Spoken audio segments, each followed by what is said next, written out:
Alright everybody, so today's book review, actually there's going to be 2 reviews, is on Wings by Arpilynne Pike. I think I said her first name right, but I'm not entirely sure. And Confessions of a Shopaholic by Sophie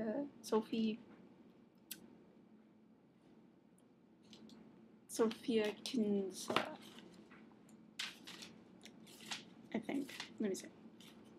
Sophie Kinsella. Okay, I'm sorry. So let's get this started. Okay, so the first one I'm going to talk about is Wings, and I do apologize, I might not remember everything, but I'm going to start off with what I liked about the book, and then what I didn't like, and my overall grade, and that's it. And then the same thing with the other one, maybe. So what I liked about Wings was it was a very unique twist on the fairy mythology. Her fairies were more, they were more plant-like, kind of, it's very hard to describe right now, and I don't want to give too much away. So her fairies are more plant-like.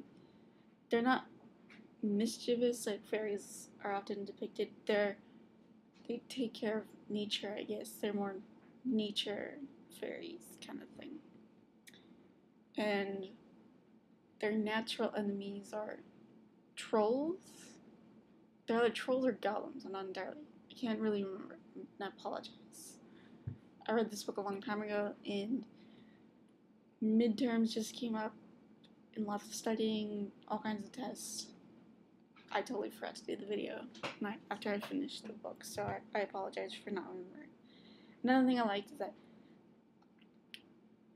the main character, Laurel, really cares about her family. Even though they're not her real parents, they're the human parents that adopted her, she really cares for them, and you can tell that she really loves them and really sees them as her real parents, even though they're not the same species. And I love that. A great example where she shows how much she cares about her parents is when her dad gets really sick and ends up in the hospital. Her mom is always with her dad, and she goes and takes care of his bookstore that he owns. And I really like that. You know, she's willing to help out the family during this time of need. That's really, really good. I think that's a nice treat to see in young adult fiction, because in most books, the parents aren't there.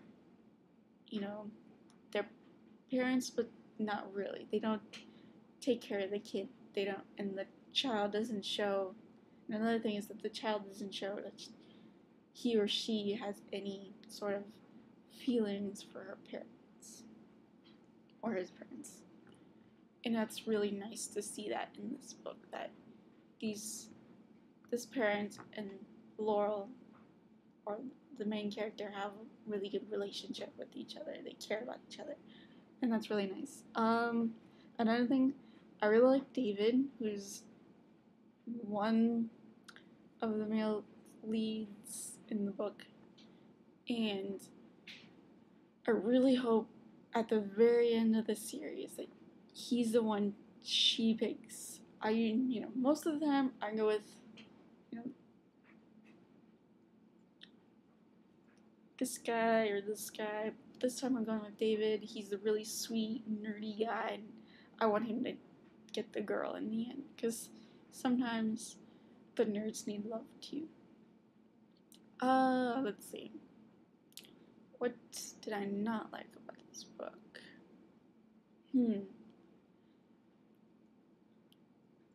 Well, going off of what I just said with it, I do have this feeling, this gut feeling, that she's not going to end up with David in the end. She's going to end up with the fairy guy, the really good-looking fairy guy.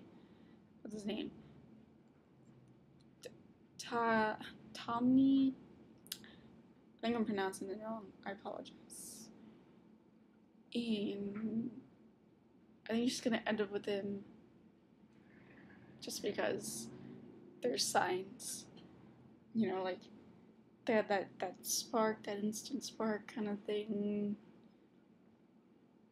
obviously, but they were friends before when she used to live with the fairies before growing up and being with the humans, their human parents. But still, I think I want the science geek to win this time. Come on, let the geeks win. Woo! Another thing, I don't feel this book is very YA. They mentioned, let's see, they're in high school, but not really. It doesn't. They're in high school, but it still doesn't feel like a young adult. I mean, it could pass as a kid's book. I think an 8-year-old could read it and be perfectly fine. They do mention sex like once, just once, not even that fast. It was among the fairies, and she was asking, do fairies have sex? You know, like humans do. I won't get into that real. So I felt like it was more of a kid's book than a YA book, but overall, the story was very enjoyable, and I give it a C. It was average, enjoyable, a quick read, and I do plan to read Spells, which is right here. So this is what Spells look like, and I do plan to read the next 2 books in the series, 4-part series. Moving on to Confessions of a Shopaholic. This book was so funny. It was witty. It was a nice, light read. A good break from all the paranormal, all the fairies, all the vampires, all the witches, werewolves. It was a great break. The character Becky was an enjoyable character, and I love how at the end you can see she's slowly trying to change her ways. She's trying to, not avoid the bank, trying to be a better person, she's trying to be better with her finances, and I think that was very nice. What I didn't like. Actually, there wasn't anything I didn't like in this book. It was very enjoyable. I really did like it, and I look forward to reading or listening to the sequel. I'm going to listen to Shopaholic Takes Manhattan, which is right here. I checked it out from the library. But the writing was great. I really liked the writing.